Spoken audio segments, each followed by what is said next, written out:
If your CPA only talks to you about write-offs, then you are missing the bigger picture and you're missing massive ways to really save on taxes.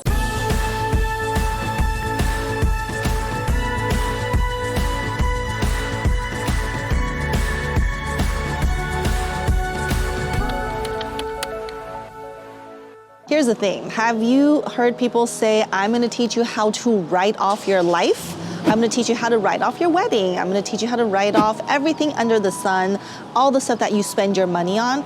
Well, I hate to tell you this, but that's a gimmick and that's not an actual strategy.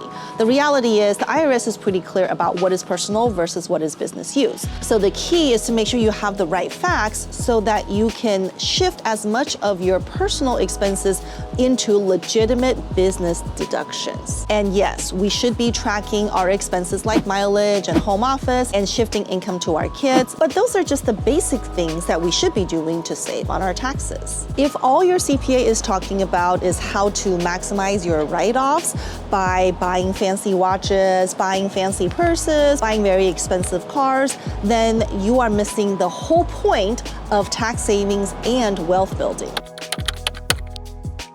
Now, I know that sounds really attractive, right? To be able to just write off your life, write off everything that you're doing.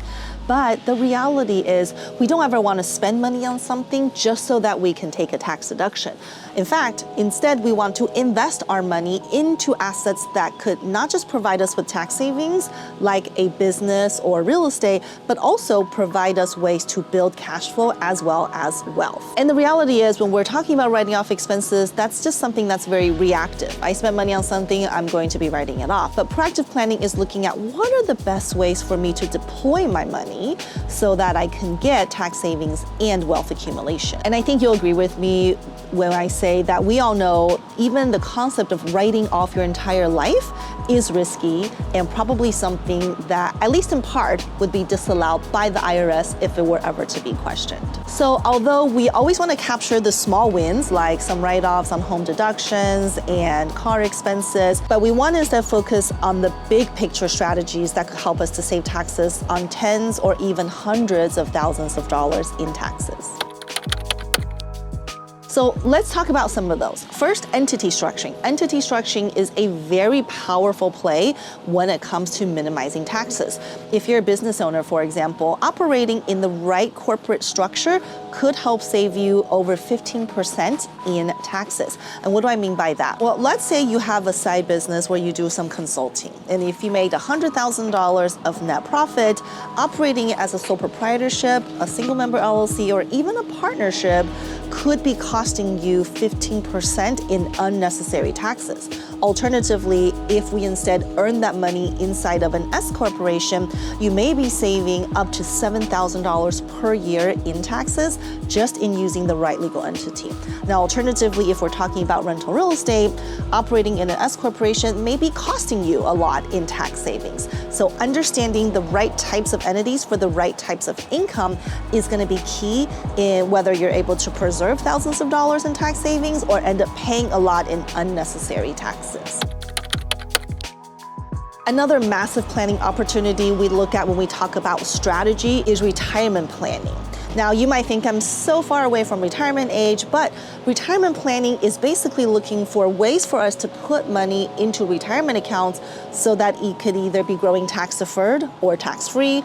And we're also looking at what are some of the ways that we can pay ourselves towards retirement rather than paying the IRS. Now, we all know the traditional IRA and Roth IRA that we can contribute to, but if you're a business owner, then there are a lot more powerful ways where we can put money towards retirement account rather than to pay it in taxes.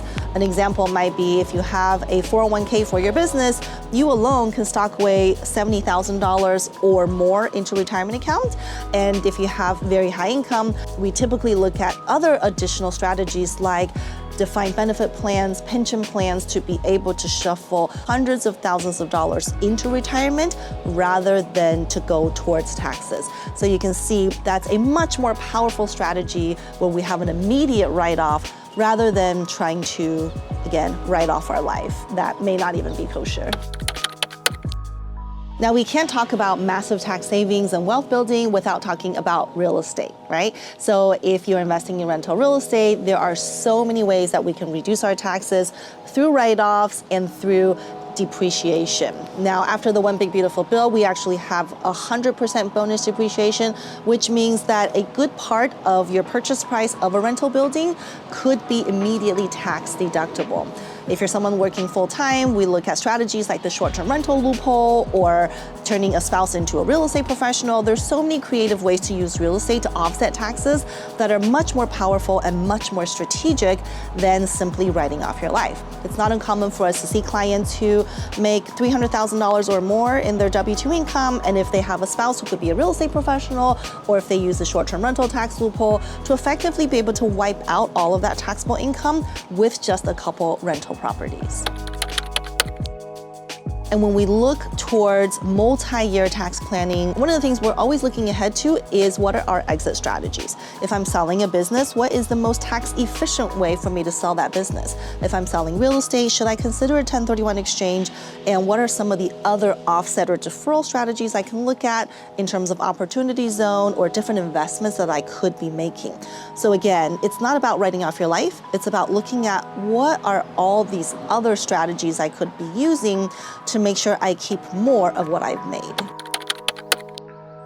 One thing we always want to talk about is asset transfer, because as unpleasant as it is to talk about, we will all pass away one day, and it's really important for us to strategize on how do we want the wealth that we've built to transition to the next generation or charities of our choice. For example, rather than just haphazardly adding your adult kids to title of your rental properties or you being added to your parents' properties, we want to be thoughtful about how that's done, because we currently have what's called step-up bases, where potentially you can have someone who owns real estate or a business that then gets basis step up. So eventually on the sale of that asset, nobody in the family pays taxes on the capital gains that's accumulated during the lifetime of that original holder.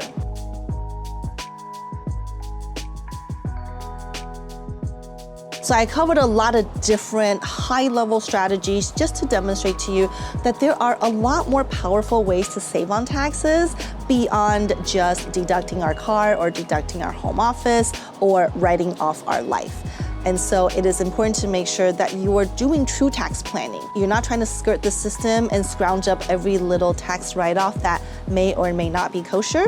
Instead, focus your time on true, legitimate strategies that have powerful tax saving opportunities, not just for you, but for your future generations as well. If you want more strategies on how to save on taxes, check out the description below to access my tax savings playbook. And be sure to like and subscribe for more tax saving strategies.